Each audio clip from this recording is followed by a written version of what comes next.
তারা ছিলেন পৃথিবীর সর্ববৃহৎ ইউনিভার্সিটির প্রতিষ্ঠাতা, তারা ছিলেন এই পৃথিবীর সর্ববৃহৎ জনকল্যাণমূলক কাজের প্রতিষ্ঠাতা এবং পথ প্রদর্শক।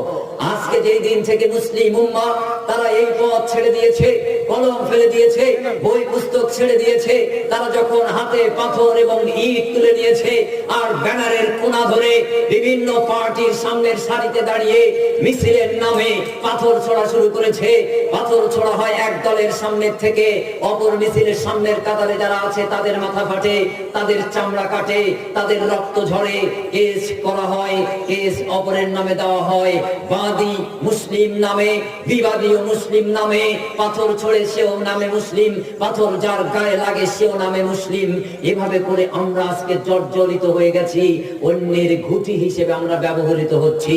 শুধু কলম ছেড়ে দেওয়ার কারণে, বই ছেড়ে দেওয়ার কারণে, কোরআন ছেড়ে দেওয়ার কারণে আজকে